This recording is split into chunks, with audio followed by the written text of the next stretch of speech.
He may try in 5 or 7 years if we fail to make the necessary investments. Those were the words of NATO chief Mark Rutte when asked if Russia was planning to invade Estonia. His warning is clear. The Baltic state is on Russian President Vladimir Putin's agenda, and we may see a repeat of Ukraine in the early 2030s. Estonia won't take that invasion lying down. The country hears Rutte's warning and is preparing for a full-scale war against Russia. The question now is whether Estonia is capable of fending off Putin's forces or if it would collapse under Russian pressure if Putin invades. On July 5th, current NATO head Mark Rutte sat down for an interview with the New York Times, speaking in Brussels in the wake of a massive NATO summit in which he pledged that NATO would set up a new target for its members of spending 5% of their gross domestic product, or GDP, on their militaries by 2035. Rutte clearly had future Russian aggression on his mind. Aggression that may soon focus on Estonia. The Baltic state was recently the subject of an article in The New Yorker, which focused on a massive military exercise being conducted in the country. That same article pointed out some major problems Estonia may face in the future,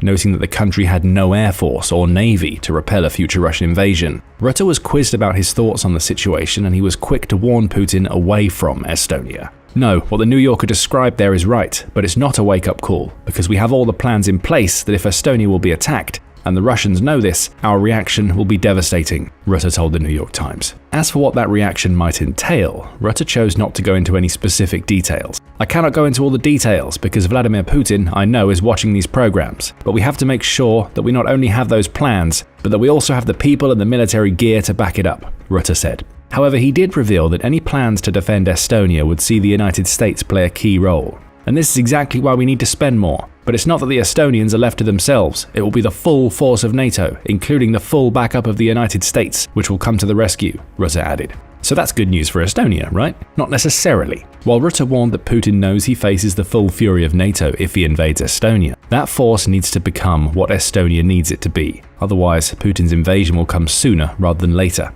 This is why he will not attack Estonia today, Rutte added when speaking about NATO. But he might in 5 or 7 years if we would not make all these extra investments. The message is clear. NATO needs to spend big now, or Estonia is next on Putin's list.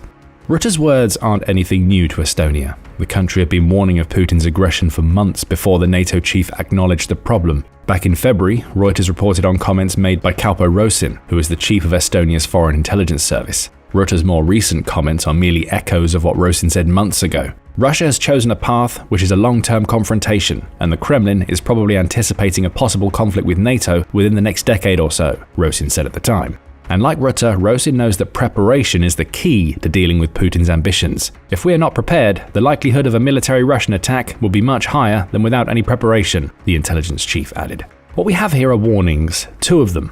One from a key figure in Estonia's intelligence service and another from the head of NATO itself, both of whom are saying that Putin wants to pick a fight with NATO and he's going to use Estonia as the launching point for his future war. But that only brings us to some questions. Why does Russia want to invade Estonia? How is Estonia preparing for a fight with Putin, and is it really ready to win that war if it does start in the next 5 to 7 years? We'll start with why. And as with so many things when it comes down to Putin, it all comes down to history. Estonia has a long history of finding itself under foreign rule. At various points during its history, it's been occupied and controlled by Germany, Sweden, and Russia, the latter of which laid claim to the country for decades until the collapse of the Soviet Union in 1991. It was in that same year that Estonia declared its independence in the wake of the August coup in Moscow. Finally, after so long under Russian rule, Estonia was a sovereign nation.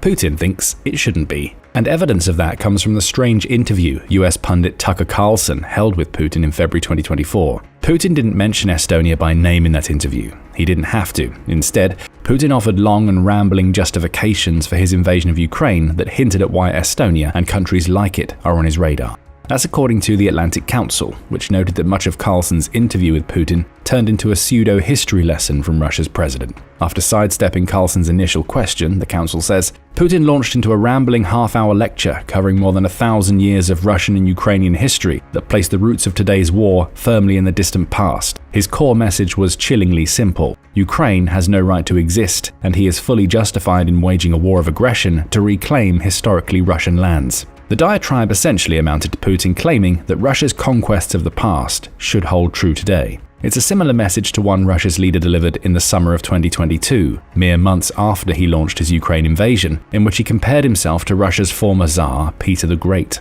Peter the Great waged the Great Northern War for 21 years. It would seem that he was at war with Sweden. He took something from them. He did not take anything from them. He returned what was Russia's, The Guardian reported Putin as saying at the time. Apparently, it's also our lot to return what is Russia's and strengthen the country, and if we proceed from the fact that these basic values form the basis of our existence, we will certainly succeed in solving the task that we face. That brings us back to Estonia. Though Putin provided all of these justifications in the context of his Ukraine invasion, there are plenty of parallels between the Russian president's current target and the one Rutte warns he may attack in 5 to 7 years. Putin's comparison of himself to Peter the Great is important here. After all, it was that very Tsar who ended Sweden's former control over Estonia during the Second Northern War, according to Encyclopedia Britannica. In doing so, the encyclopedia says Peter was able to achieve the dream of several Tsars who came before him as he took control over the Baltic states. By 1721, Sweden had ceded all of its control over these states, which included Estonia, to Russia. Therein lies Putin's desire to take Estonia.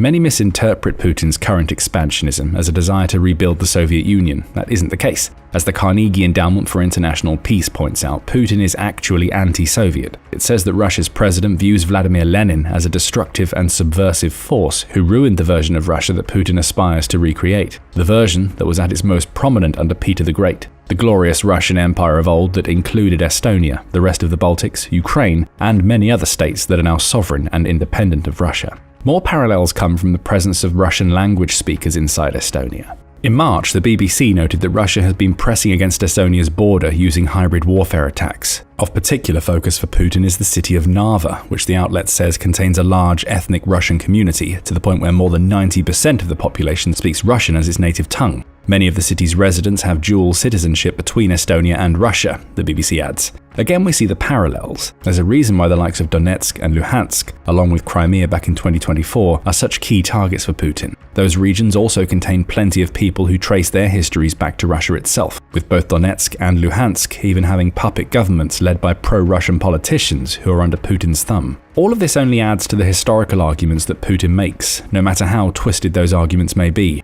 Russia's leader will dive back for centuries to justify his modern-day expansionism, using the presence of Russian natives in the nations he targets to further prove his supposed point. That's what he did with Ukraine. Estonia will be no different, and the Baltic nation knows it.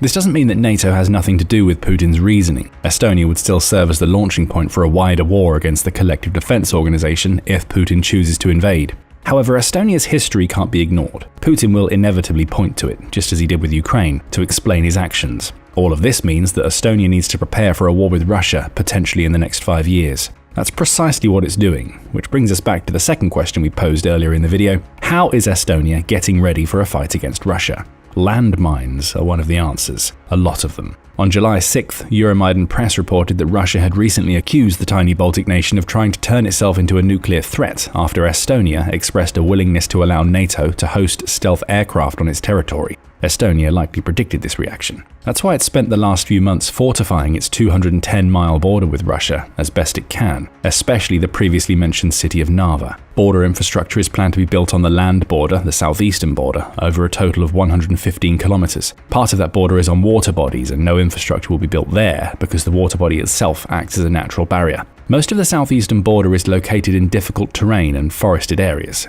The city of Narva is well within range of Russia's artillery, Euromaidan Press points out, meaning it will be a strong candidate to serve as Putin's starting point for an invasion of Estonia. Landmines are key to the border defense Estonia is creating, Euromaidan Press highlights. It reports that Estonia, along with the other Baltic states of Latvia and Lithuania, as well as Poland and Finland, is attempting to create a modern-day Iron Curtain. During the Soviet era, the term Iron Curtain was used to denote both the physical and philosophical division of Europe into East and West, the former of which was under heavy Russian influence. Today's Iron Curtain is different.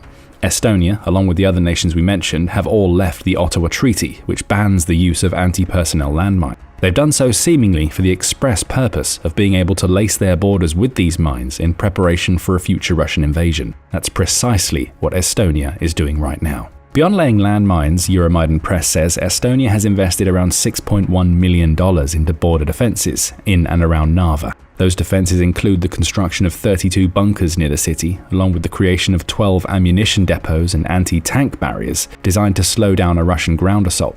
Odessa Journal adds to this, noting in June that Estonia has already built about 2.4 miles of anti-tank ditches and is hard at work building many more along its borders. Dragon's Teeth, which are more anti-tank measures, are also being erected along the border between Estonia and Russia, EER reports. Lieutenant Colonel Einar Afanasiev, who commands the engineering unit of the Estonian Defence Forces, leaves no room for doubt about why Estonia is doing all of this. An anti-tank ditch halts the enemy and slows down their advance, he says. When they try to create a passage through it, they become an easy target for our weapons. It's clear who they refers to: Russia. Estonia isn't making any attempt to hide what it's doing along the border from Russia. And that's the point. All of these defenses are being erected in full view of Putin because Estonia is trying to send a message: invade our country at your peril. To reinforce that message, Estonia is conducting military drills to ensure its troops, along with its NATO allies, are ready for the invasion that Rutte says may be coming.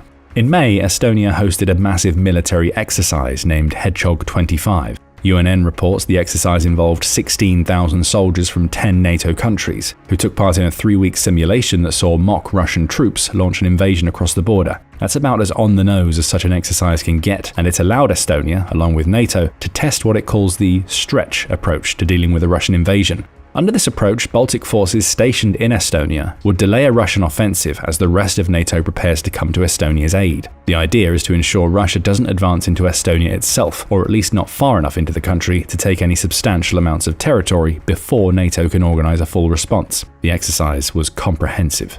Estonia tested a new network of 120 sirens, which combined to form the country's emergency alert system. Those sirens were installed soon after Putin invaded Ukraine, showing us that war with Russia had been on the collective Estonian mind for a long time. Euractiv reports that those sirens also serve as a cue for the F-16s stationed in Estonia. Those US-made fighter jets will be in the skies and patrolling Estonia's border within 15 minutes of the sirens going off, which is another capability Hedgehog 25 was designed to test. Peter Kuimet, who's the Estonian Defence Ministry's Director of International Cooperation, says that the exercise was a landmark military event. The exercise is the first time we are actually rehearsing NATO's new regional deterrence and defence plans, including the swift redeployment of international units in the defence of Estonia, Kuimet said. He also drew parallels between Estonia and Ukraine, adding, "In Bucha, we saw how the Russians treat the Ukrainians, their Slavic brothers. I don't want to think about how they would treat the Balts, whom they have always considered evil fascists. Again, we see that Estonia isn't trying to hide the fact that it's preparing for Russia.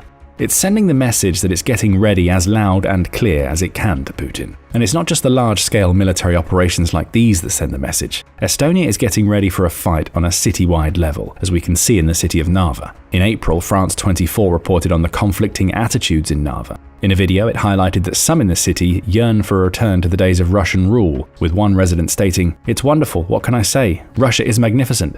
He was speaking at a special event held just across the border designed to commemorate Victory Day, which is Russia's annual celebration of its victory over the Nazis during World War II. But even as some Narva citizens celebrate Russia, the city is preparing for a fight. Banners have been erected decrying Putin as a war criminal. Estonian police patrol the bridge that serves as a border crossing between Russia and Estonia, including the 200 people who cross per day. That bridge is loaded with barbed wire and dragon's teeth, and there's a clear tension from both sides. When France 24 attempted to film the Russian side from the Estonian side, Russia's border forces retreated out of view. Russia has made threats across that border in the past. It's removed buoys in the waters that mark the separation between Estonia and Russia. Sometimes, Russia's threats become even more dangerous, as Director General of the Estonian Police and Border Guard, Egert Belitsev, points out. There have been balloons with jamming equipment in order to surveil our technology. There are constant jamming of GPS signals, he says. Russia's hybrid war is clearly underway. Close to the border, France 24 says, Estonia is training civilians to fight, perhaps believing that they will serve as Narva's first line of defense.